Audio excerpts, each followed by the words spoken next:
A paz do Senhor, meu querido e amado irmão do nosso devocional Simply Pentecostal. Que alegria poder estar aqui com você mais uma vez neste sábado para juntos lermos a palavra do Senhor.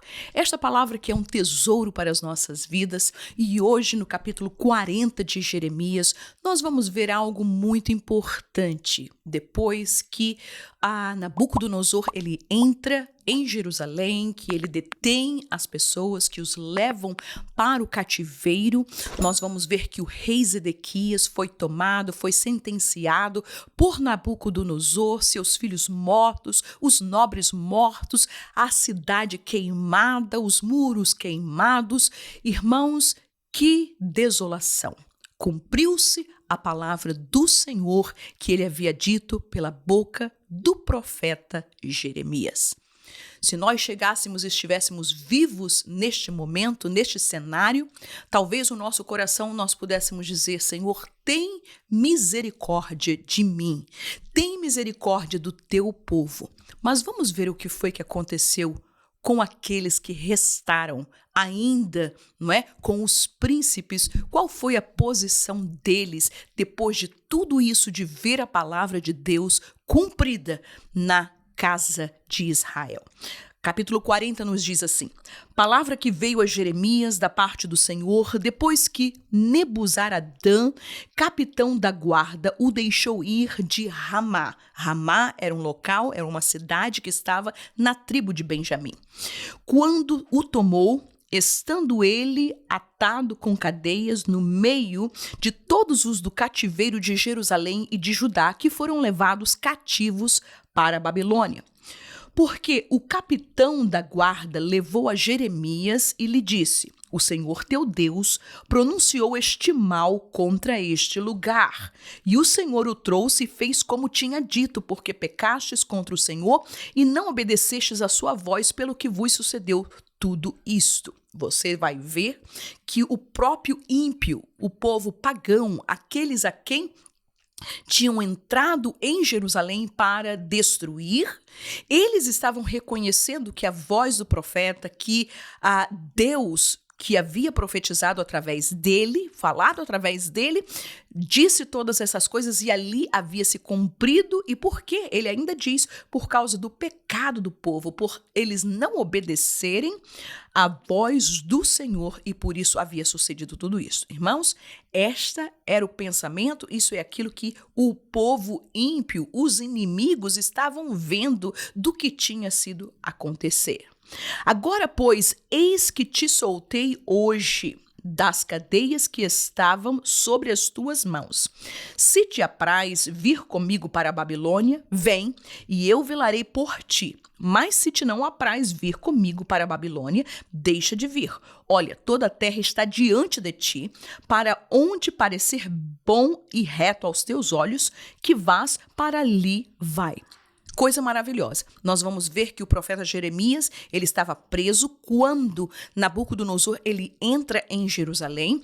A Bíblia nos fala que Nabucodonosor deu ordens a Nebuzaradã, aos seus príncipes, para não fazer mal a Jeremias, e a ponto de oferecer a eles de ir para a Babilônia e estar ali e ser protegido pelo rei e pelos seus capitães, mas também deu a opção a Jeremias de ficar em Jerusalém, de ficar em Judá e ficar no meio do povo, porque uma parte deste povo vai ficar em Jerusalém. Portanto, vamos ler então o que diz o versículo 5.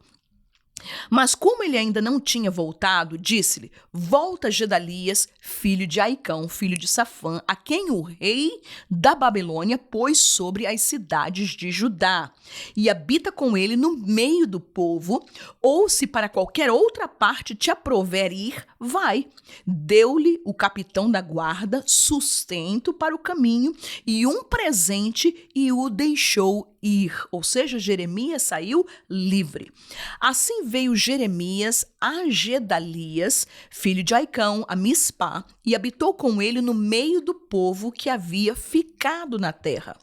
Ouvindo, pois, todos os príncipes dos exércitos que estavam no campo, aqueles que haviam fugido, aqueles que haviam deixado a cidade abandonada e a população abandonada à mercê de Nabucodonosor.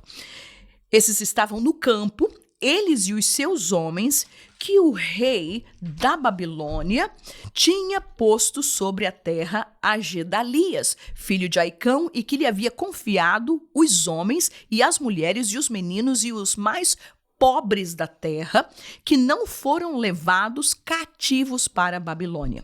Vieram ter com Gedalias a Mispá, e eram estes príncipes: Ismael, filho de Netanias, e Joanã e Jonatas, filho de Careá, e Seraías, filho de Tanumete, e os filhos de Efai, o Netofatita, e Jezanias, filho de Maacatita, ele e os seus homens. Então, um grande número de pessoas, de príncipes com seus homens, vieram a ter com Gedalias, a pessoa que Nabucodonosor colocou na terra para poder gerenciar, para ser a pessoa de contato, para poder exercer e ser submisso à Babilônia, uma vez que o povo havia sido levado para a Babilônia. Jurou Gedalias, filho de Aicão, filho de Safã, e ele aos seus homens, dizendo: não temais servir aos caldeus. Ficai na terra e servi ao rei da Babilônia, e bem vos irá. Esta foi sempre a palavra que Deus havia dito para o povo através de Jeremias. Rendam-se, entreguem-se, e vocês viverão. Versículo 10. Eu, porém, eis que habito em Mispá, para estar às ordens dos caldeus que vierem a nós, e vós recolhei o vinho e as frutas de verão e o azeite, e meitei-o nas vossas vasilhas, e habitai nas cidades que tomaste. Do mesmo modo, quando todos os judeus que estavam em Moabe, e entre os filhos de Amon, e em Edom, e os que havia em todas aquelas terras, ouviram que o rei da Babilônia havia deixado um resto em Judá, e que havia posto sobre eles a Gedalias, filho de Aicão, filho de Safã. Tornaram então todos os judeus de todos os lugares para onde foram lançados, e vieram à terra de Judá, a Gedalias, a Mispá, e recolheram vinho e frutas do verão com muita abundância. Irmãos, vamos dar uma paradinha aqui. Nós vamos lembrar que muitas pessoas, eles ou passaram para o lado, não é, partes da população, ou passaram para os exércitos da Babilônia enquanto Jerusalém estava cercado, e por isso para o rei e para a população e os príncipes que ficaram, aquelas pessoas eram desertores, eram rebeldes. Mas outros fugiram para aqueles países que estavam ao redor de Israel, ou seja, Edom, Amon, Moabe. E nós vamos ver que quando eles ouviram que Gedalias estava no comando e que as pessoas mais pobres haviam ficado e que eles tinham a liberdade, eles voltaram. E a Bíblia nos fala que eles, naquele ano, naquele lugar, eles recolheram vinho e frutas de verão com muita abundância.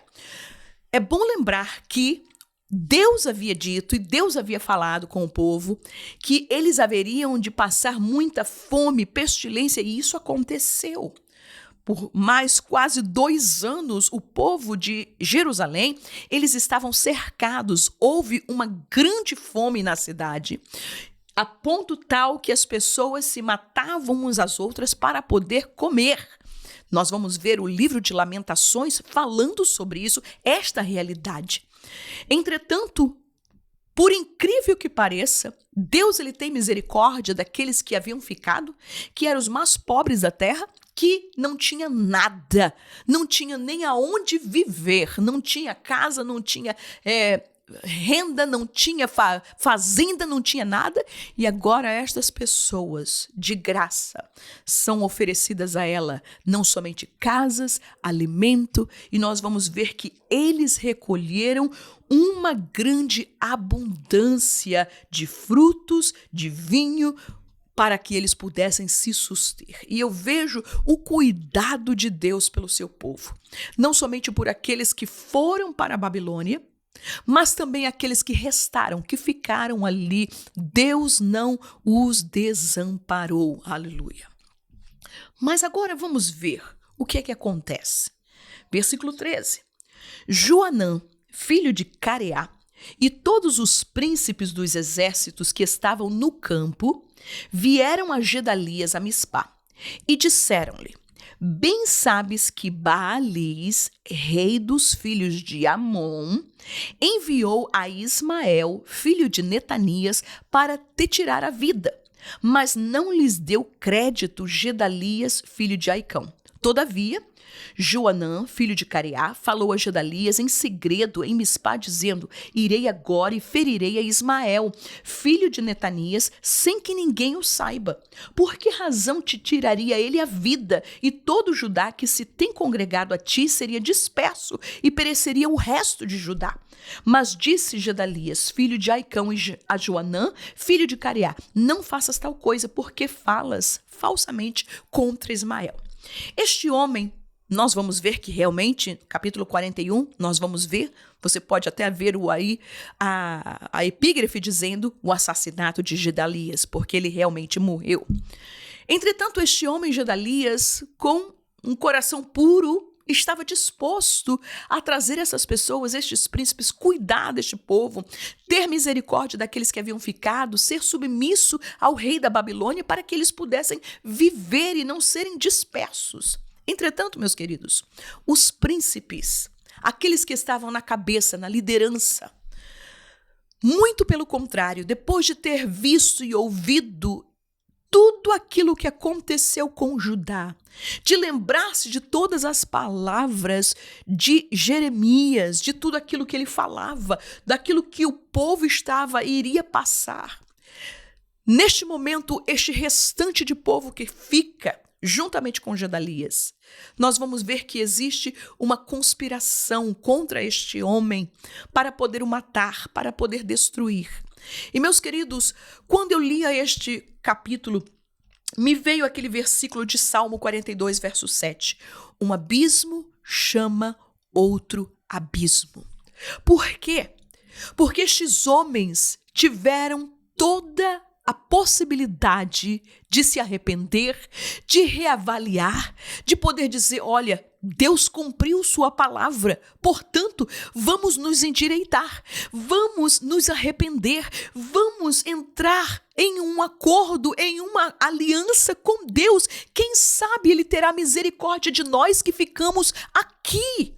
Entretanto, estes homens não quiseram assim fazer. Muito pelo contrário, estava conspirando contra um homem inocente, que não tinha nada a ver com nada. Ele simplesmente foi tomado e pego por Nabucodonosor e disse: olha, você vai ficar aí a cargo deste povo. Ele não conspirou, ele não falou nada, ele não estava tramando isso, ele não estava buscando ser o líder, ele simplesmente foi apontado para este trabalho.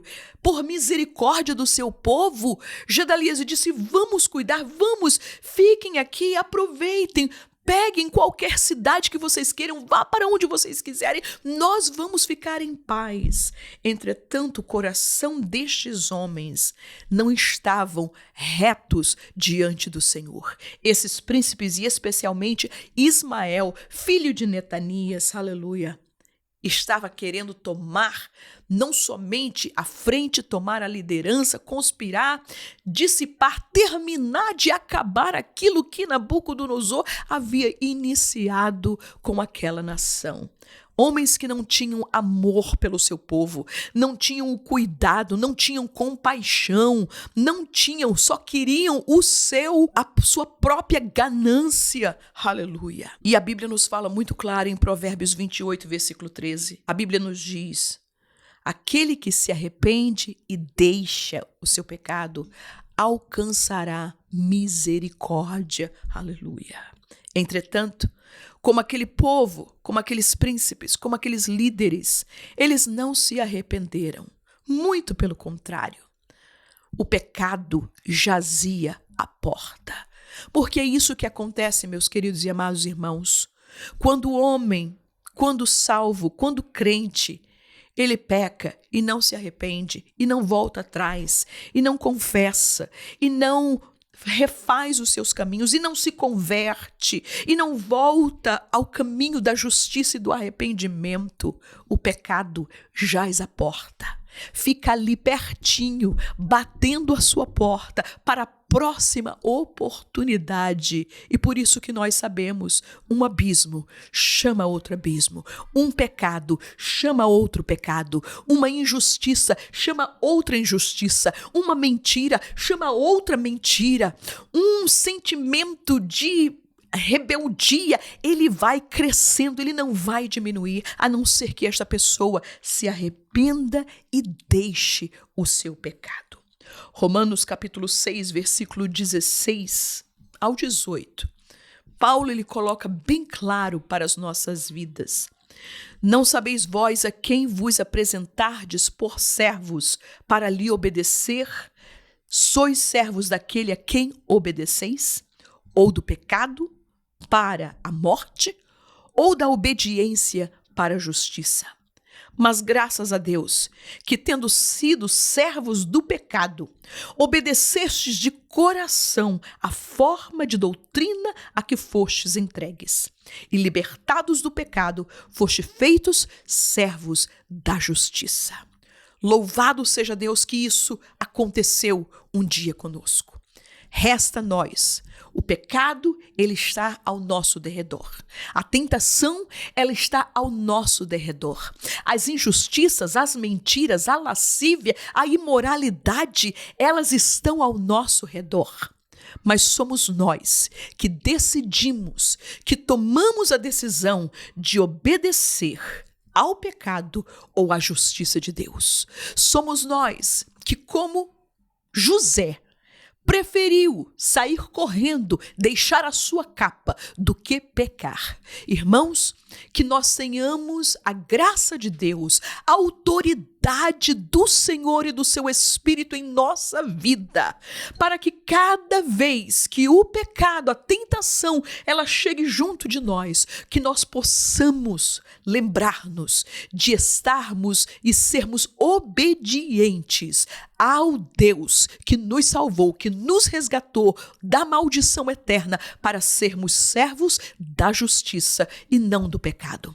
Este povo, estes príncipes, este homem chamado Ismael, filho de Netanias, no seu coração estava a morte, jazia o pecado à sua porta, e ele não deu ouvidos, e não se arrependeu, e não quis saber.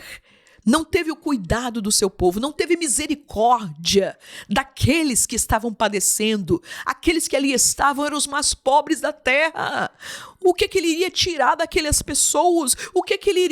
Qual era o benefício que ele tiraria em tirar a vida deste homem chamado Gedalias ou deste povo? Não tinha nada a ganhar se ele simplesmente permanecesse nos caminhos, houvesse lembrado da voz de Deus, poderia ter sido tudo diferente.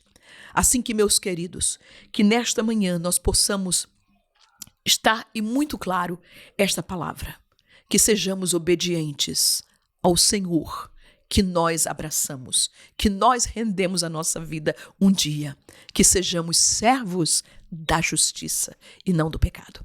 Que o Senhor Jesus possa te abençoar poderosamente, juntamente com a sua família. Amém.